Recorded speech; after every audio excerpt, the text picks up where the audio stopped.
내가 이 책에서 전하려는 것은 성공을 위한 청사진과 같다. 시장에 뛰어들기에 앞서 시장을 바라보는 시각을 바꿀 필요가 있으며 아마도 어떤 것들은 머릿속에서 지워버려야 할 것이다. 또한 여러분은 자기 자신에 대해서도 좀 더 배워야만 할 것이다.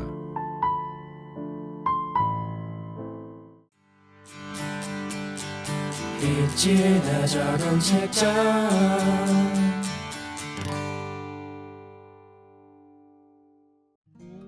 안녕하세요, 빗진입니다. 투자에서 프로 투자자를 지향해야만 승산이 있다는 데는 이견이 없을 거예요. 그럼 프로 투자자는 어떤 투자를 하고 있는지 생각해 보신 적 있나요?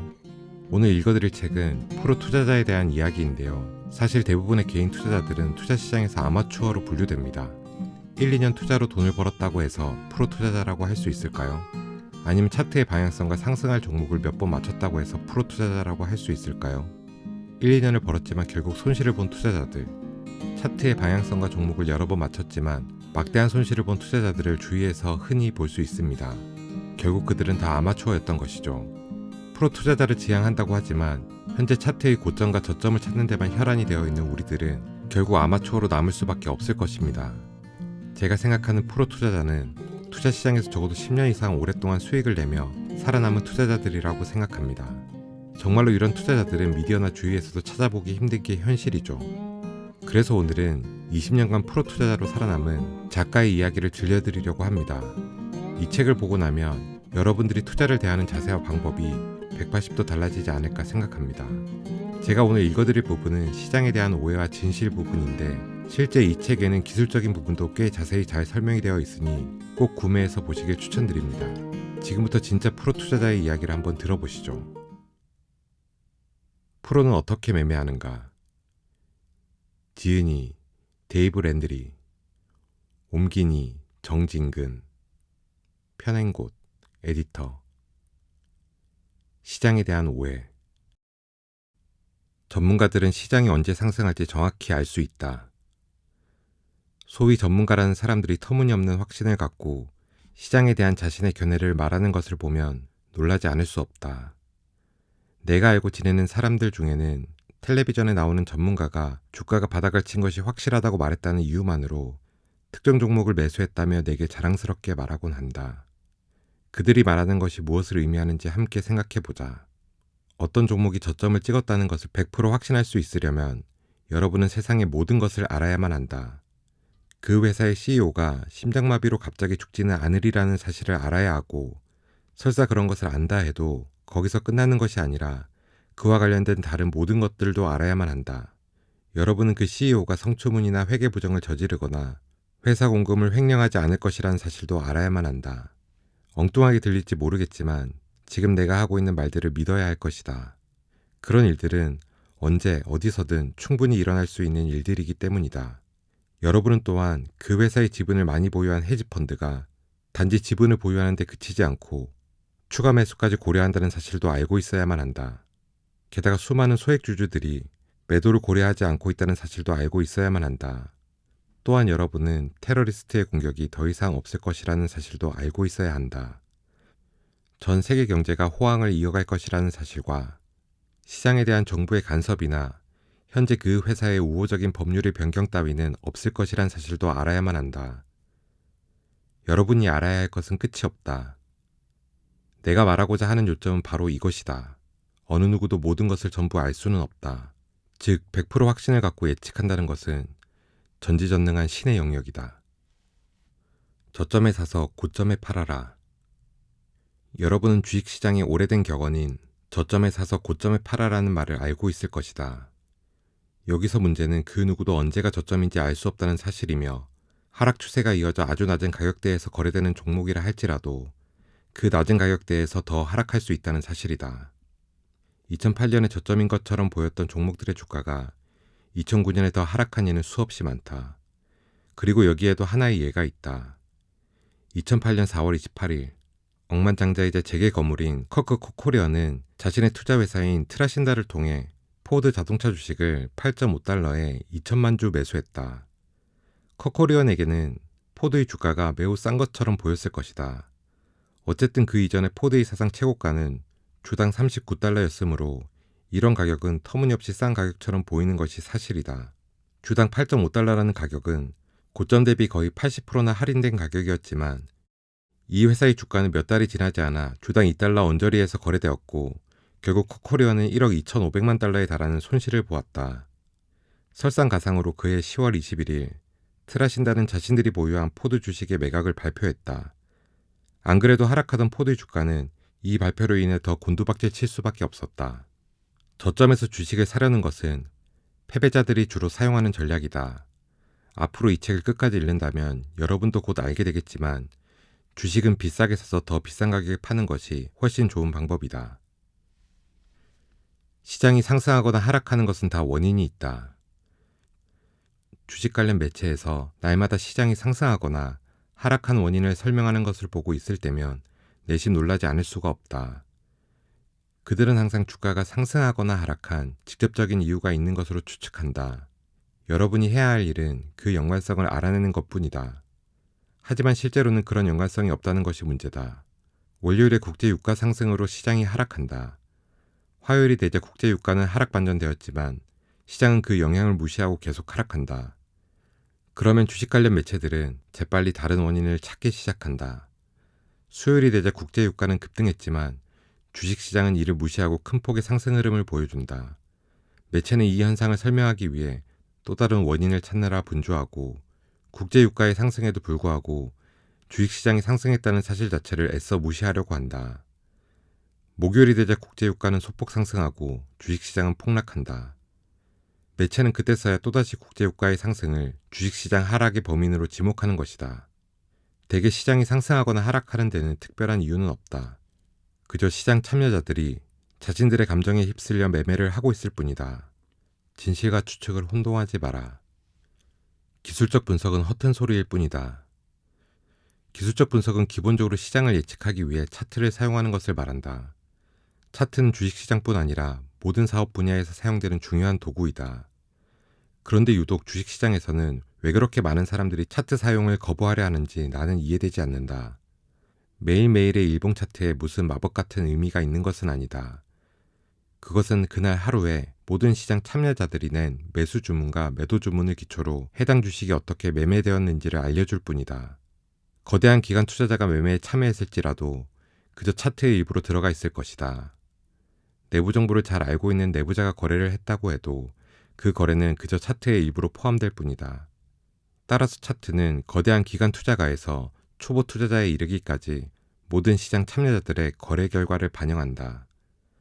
사실 시장 참여자들이 다음에 어떻게 행동할지는 누구도 알 수 없다.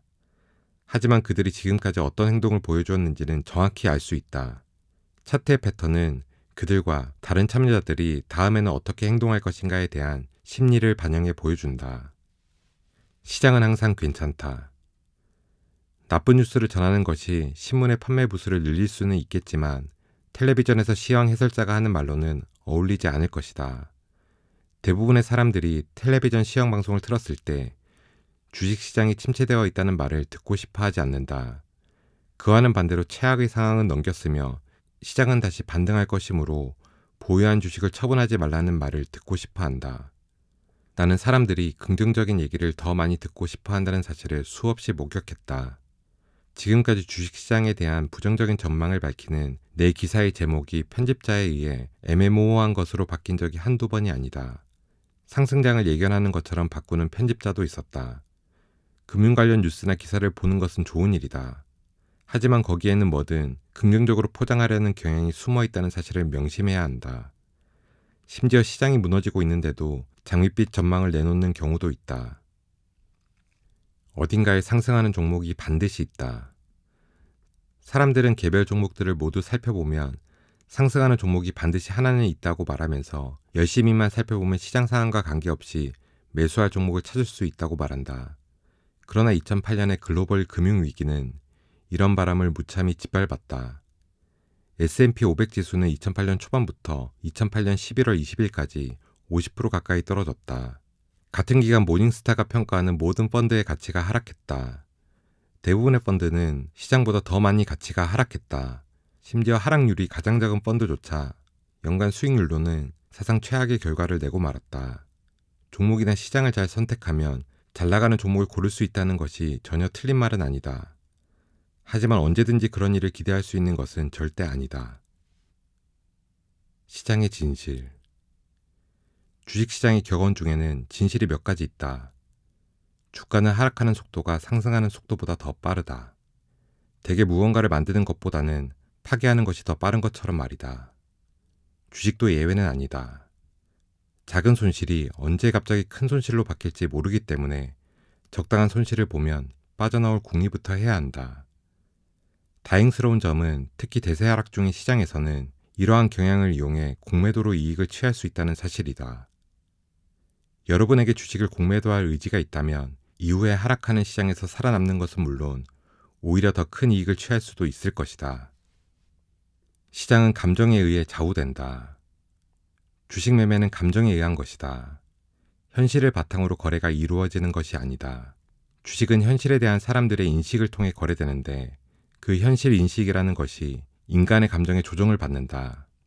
규모가 큰 기관 투자가부터 초보 투자자에 이르기까지 주식을 매수하거나 매도하는 행위는 두려움과 탐욕을 기반으로 하는데 그것이 바로 감정이다. 그렇다면 어떻게 이런 감정을 읽을 것인가? 차트를 보는 것이 가장 쉬운 방법이다. 똑똑할수록 주식에서 성공하기가 더 어렵다. 나는 투자에서 성공하는 것과 지적 수준의 연관성을 발견한 적이 없다. 지적 수준이 뛰어난 많은 사람들이 매매에 있어서는 끔찍한 결과를 낸다. 평균 수준의 지식이면 충분하다. 이 책을 읽고 있는 여러분은 아마도 평균 이상의 지적 수준을 가진 사람일 것이다. 그걸 어떻게 하느냐고? 첫째, 큰 것을 얻고자 하는 열망은 마음의 가장 밝은 면과 밀접한 관련이 있기 때문이다. 두 번째 이유는 첫 번째 이유처럼 아첨하는 것이 아니다. 주식시장에 발을 들여놓으면 대부분의 사람들은 책을 읽으려 하지 않는다. 그들은 텔레비전의 주식 프로그램을 통해 지식을 얻으려고 한다. 하지만 앞에서 언급한 것처럼 끊임없는 긍정적 편견과 뉴스나 기업 가치에 대한 맹신은 값비싼 대가를 치르게 되어 있다.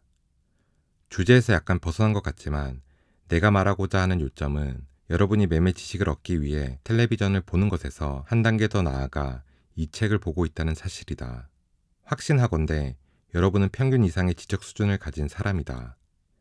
그런 스스로가 자랑스럽겠지만 한 가지 나쁜 소식이 있다. 여러분은 똑똑하기 때문에 주식시장에서 성공하기 위해 더욱더 많은 시간을 투자할 필요가 있다. 여러분이 살고 있는 집 뒷마당에서 유전이 발견되지 않는 이상 인생에서 무언가 성공하기 위해서는 논리적으로 접근할 필요가 있다.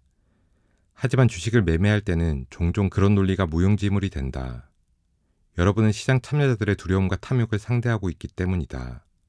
주식시장은 인간의 감정을 기반으로 주식을 매매하는 곳이지 논리를 기반으로 하는 곳이 아니다.